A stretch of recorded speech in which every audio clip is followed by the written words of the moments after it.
Se estás a ouvir isto agora, então senta-te bem, respira fundo e prepara-te, porque acabaste de entrar naquele espaço onde cada portista se senta em casa, onde a voz treme mas o orgulho cresce, onde falamos com a alma cheia, onde o coração bate mais rápido só de imaginar o que o Porto representa em cada detalhe.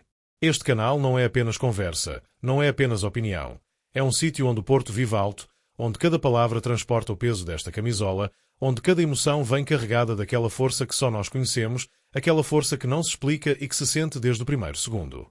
E antes de darmos o primeiro passo para dentro das histórias de hoje, histórias que trazem memória, regresso, futuro, talento, polémica e um dragão que continua a encher casa como poucos conseguem no mundo, preciso que faças a tua parte nesta corrente azul e branca. Deixa já o teu like, ativa o sininho e subscreve, porque cada gesto teu empurra este espaço para crescer ainda mais, para chegar a mais portistas, para mostrar ao país inteiro que o Porto não é apenas um clube, é uma força que atravessa todos os dias da nossa vida. E fica atento, porque o que aí vem vai mexer contigo, vai fazer-te pensar, vai dar-te orgulho e talvez até te deixe com aquela vontade de comentar logo de seguida. Há detalhes que vão surpreender, há momentos que vão aquecer discussões e há um nome em particular que vai despertar memórias fortes. Quando se fala em reencontros no futebol, há sempre aquela carga especial, aquele arrepio que percorre o corpo antes da bola rolar. E para Farioli, este duelo com o Nice não é apenas mais um jogo na Liga Europa, é um espelho do caminho que ele próprio deixou para trás, um reflexo de tudo aquilo que construiu numa época que marcou profundamente o clube francês. E antes de irmos ao detalhe do que ele criou por lá, deixa-me perguntar-te, não te arrepia imaginar o treinador do Porto a regressar ao palco onde deixou uma marca tão forte? Farioli pegou num Nice que não era candidato a nada e transformou numa equipa sólida, organizada, difícil de quebrar, capaz de competir com qualquer gigante francês. Fechou a época no 5º lugar da Ligue 1, garantiu a Europa e fez história ao montar a melhor defesa do campeonato, sofrendo apenas 29 golos. E tu, que viste o Porto crescer defensivamente nas últimas semanas, não sentes que esta coincidência diz tudo sobre o tipo de treinador que temos agora? Até o guarda-redes deles, Marcin Bulka, viveu uma das melhores épocas da carreira, 17 jogos com a baliza a zeros. E não é curioso ver como este rigor defensivo, esta disciplina, esta capacidade de controlar o espaço, começa a ganhar forma também no Dragão? Diz-me a verdade, não achas que o Porto está a recuperar aquela segurança que já tivemos noutros tempos? Os números ofensivos também não enganam. Segundo a Opta, o Nice de Farioli foi a 6ª equipa que mais criou oportunidades na Ligue 1, mesmo sem ter um plantel de luxo. Havia talento, claro, mas havia sobretudo um sistema. Uma ideia. Um plano. E aqui entra outro ponto delicioso. Pablo Rosário, hoje vestido de azul e branco, era um dos jogadores mais utilizados nesse Nice. E se ele rendia assim tanto no esquema de Farioli, imagina o que pode vir aí agora que voltou a estar sob as ordens do mesmo treinador? Os adeptos franceses ainda hoje falam daquela época com saudade. Falam do futebol controlado, das saídas limpas, das transições rápidas, daquela sensação de que a equipa jogava com propósito. E agora pergunto-te diretamente, não te dá orgulho saber que o Porto foi buscar um treinador cuja marca ainda é lembrada lá fora como exemplo de qualidade? E acredita, a próxima notícia traz outro sinal de esperança antes deste jogo europeu, um sinal que vem do Olival e que pode mexer com as contas do 11. Há momentos no calendário em que tudo parece apertar ao mesmo tempo. Jogos decisivos, viagens europeias, gestão física, lesões teimosas, e é precisamente nestes instantes que conseguimos perceber a verdadeira fibra de uma equipa. E quando o Porto regressou ao Olival após um dia de descanso, trouxe consigo uma notícia que muitos portistas estavam ansiosos por ouvir. Bednarek e Froholt voltaram ao relvado. Ainda condicionados, sim, mas de volta. E agora digo-te diretamente, não sentiste aquele alívio imediato mal vista esta atualização? Froholt, que regressou da seleção com dores e parecia uma incógnita, deu um passo gigante. Já está praticamente pronto para o desafio com o Nice. E agora responde-me sem medo. Não é exatamente este tipo de jogador. Forte, intenso, confiável, que queres ver disponível num duelo europeu que pode definir toda a fase de grupos. Bednarek, mais distante da recuperação completa, também voltou a pisar o relvado. Mesmo que ainda não esteja a 100%, o simples facto de voltar ao campo já é um sinal animador. O central tem estado a contas com uma paragem mais longa e por isso continua em dúvida. Mas diz-me tu, não é nestes momentos que percebes a importância de ter um plantel profundo e bem trabalhado? Com duas dúvidas a meio gás, Farioli fez aquilo que um treinador inteligente faz. Recorreu à equipa B. Luís Gomes, central talentoso, e André Oliveira, médio com personalidade, subiram para os treinos. E aqui lanço a pergunta que já te deve ter atravessado o pensamento. Não achas que está a nascer uma ponte mais forte entre a formação e o ZA? Não sentes que Farioli acredita mesmo no futuro da casa? Há ainda outro ponto que não pode passar despercebido. Neuen Pérez está fora da época. Confirmou-se. Uma ausência pesada, um central que seria crucial nesta fase, mas o Porto já mostrou muitas vezes que não vive com desculpas, vive com soluções. E agora, sabendo desta baixa definitiva, pensa comigo, quem achas que pode assumir mais responsabilidade a partir daqui? João Marcelo? Cardoso? Luís Gomes? O que se sente neste momento é que o Porto está a preparar o duelo com o Nice com tudo o que tem. Recupera peças importantes, ajusta, observa a B, afina detalhes. Há foco, há intensidade, há estratégia. E quando vês isto tão perto de um jogo europeu, não sentes que estamos a entrar naquele ponto da época em que a equipa começa a ganhar forma. E acredita, a próxima notícia vai mexer com o orgulho portista, porque fala de talento puro a brilhar no palco mais bonito do futebol jovem. Há momentos no futebol que não se esquecem, momentos que ficam agarrados à pele como se fossem parte da nossa memória coletiva, e aquilo que a seleção sub-17 de Portugal fez diante do Brasil entra diretamente para essa lista.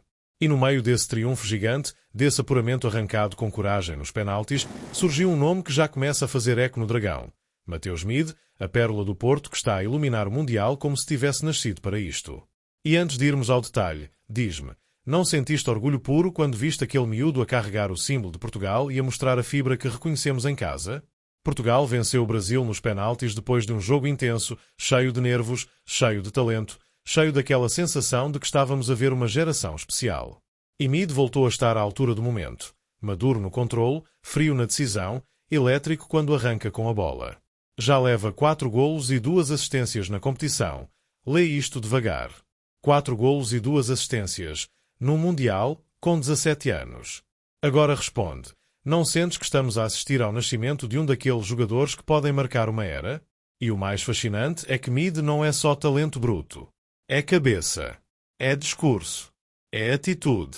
Quando falou ao site da FIFA, descreveu-se como alguém que joga onde for preciso, como alguém que adora atuar atrás do ponta de lança. E aqui entra a coincidência deliciosa, ou talvez destino. Ele falou exatamente como Rodrigo Mora falou esta semana. O mesmo perfil. O mesmo foco. A mesma obsessão em treinar ambos os pés. A mesma vontade de melhorar todos os dias. E agora pergunto-te diretamente, não te arrepia imaginar um futuro ataque do Porto com Mora e Mide juntos? 2 talentos da mesma linhagem? 2 criativos moldados na mesma casa? O jogo contra o Brasil tinha ainda um toque emocional extra. O pai de Mide nasceu lá antes de emigrar para Portugal há mais de 2 décadas. Imaginas o orgulho naquela família ao ver o filho brilhar contra o país de origem? E imaginas o que isso fazenda a um miúdo de 17 anos? Saber que carregou 2 histórias nas botas e saiu vencedor? Não te arrepia só de pensar nisso? Depois de eliminar o Brasil, Mide deixou uma frase que parecia escrita por alguém muito mais velho. Todos sonhamos em jogar a final. Estamos aqui para ganhá-la. Ele não treme. Ele não esconde. Ele assume. E tu, portista, não sentes que esta mentalidade encaixa perfeitamente naquilo que sempre quisemos ver no futuro do Porto? E prepara-te, porque a próxima notícia entra no terreno mais sensível de todos e promete incendiar discussões. Há decisões que deixam marcas profundas, decisões que fazem eco nos corredores do clube, decisões que mexem com o sentir dos portistas, e a expulsão de Sandra Madureira foi exatamente isso. Um daqueles episódios que não passam silenciosamente, que dividem opiniões, que levantam questões difíceis e que, inevitavelmente, voltam a aquecer o debate em torno do que deve ser a justiça interna do Porto. E quando, horas depois da Assembleia Geral, surgiu a informação de que Sandra pretende recorrer aos tribunais civis, o assunto ganhou uma dimensão ainda maior. E agora quero perguntar-te diretamente, achas justo que um processo disciplinar do clube possa ir parar aos tribunais? Ou acreditas que tudo deve ser resolvido dentro de casa? A CMTV avançou que Sandra Madureira, expulsa de sócia numa votação intensa e carregada de significado, considera que foram atropeladas formalidades no processo. Estas palavras são pesadas, deixam no ar uma dúvida que muitos adeptos também sentiram no próprio sábado. E agora digo-te, quando viste a votação, sentiste que tudo foi transparente? Ou ficaste com a sensação de que havia zonas cinzentas? Sandra foi afastada na sequência dos acontecimentos da Operação Pretoriano, que levou o marido, Fernando Madureira, à prisão preventiva, onde ainda permanece. O tema é emocional, sensível, complexo e mexe com memórias recentes que ainda não assentaram por completo. E aqui entra uma pergunta difícil, mas necessária. Acreditas que esta expulsão foi uma questão de disciplina ou uma tentativa de virar página? A verdade é que Sandra defendeu-se na AG com serenidade e dignidade, disseram vários sócios presentes. Houve quem saísse de lá impressionado com a forma como ela explicou a sua posição.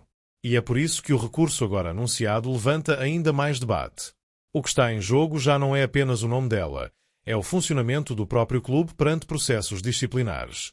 E tu, portista atento, tens de refletir comigo. Se o tribunal der razão a Sandra, o que isso significa para o Porto? E se o tribunal mantiver a expulsão, o que isso significa para o futuro disciplinar do clube? Este recurso vai mexer com emoções, com opiniões, com a unidade interna.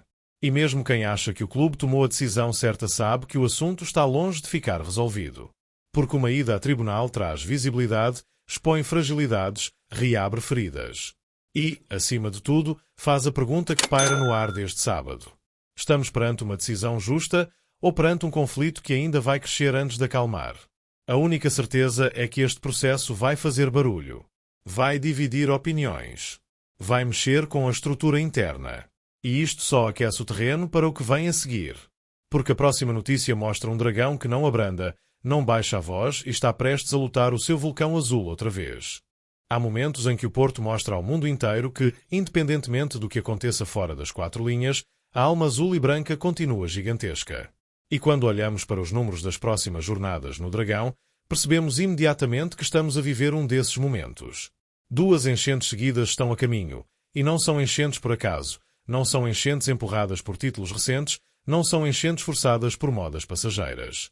São enchentes que nascem da paixão pura. E antes de entrarmos nos detalhes, diz-me, não sentes orgulho só de imaginar o Dragão a ferver outra vez? Para o duelo com o Nice, faltam apenas 5.000 bilhetes. 5.000. A dias do jogo. E tu, diz-me com sinceridade, não te impressiona ver o Porto quase a esgotar a lotação para um jogo da fase de grupos da Liga Europa? E mais, não achas que esta resposta dos adeptos mostra ao treinador, aos jogadores e até aos rivais que o Dragão nunca vira a cara a uma batalha? E logo a seguir, contra o Estoril, a história repete-se. Restam cerca de 3.500 lugares. É outra enchente garantida. E agora quero perguntar-te diretamente. Achas que este apoio constante é o que pode transformar este ciclo exigente em algo inesquecível? Acreditas que esta onda azul e branca pode ser a força que falta para empurrar a equipa para uma série de vitórias decisivas? A média de assistência já ultrapassa os 40.000. É um número que poucos clubes na Europa conseguem manter com esta regularidade. E quando olhas para isto, não te dá aquela sensação de que o Porto, mesmo nos momentos mais tensos, continua a mostrar ao país o que é ser grande? Diz-me, achas que algum rival conseguiria manter este nível de presença com tudo o que o Porto viveu nos últimos meses? E no meio desta avalanche de apoio, já estão à venda os bilhetes para o jogo fora com o Pilsen. E aqui fica uma pergunta que só um portista consegue sentir de verdade. Se pudesse, não viajavas tu também? Não enchias aquele estádio na Chequia com a mesma força que enchemos o Dragão? Este é o Porto em estado puro. Um clube que pode viver tensões internas, decisões duras, polémicas quentes, mas que nunca perde a voz, nunca perde o pulso, nunca perde a capacidade de encher a sua casa. E agora diz-me tu, com o coração portista a falar mais alto. Achas que esta dupla enchente é apenas o começo de algo maior? Sentes que a equipa vai corresponder a este apoio avassalador? E acreditas que estamos prestes a entrar naquela fase da época em que o Dragão começa a fazer a diferença em cada minuto? Porque se há algo que estas duas enchentes provam, é que o Porto nunca caminha sozinho.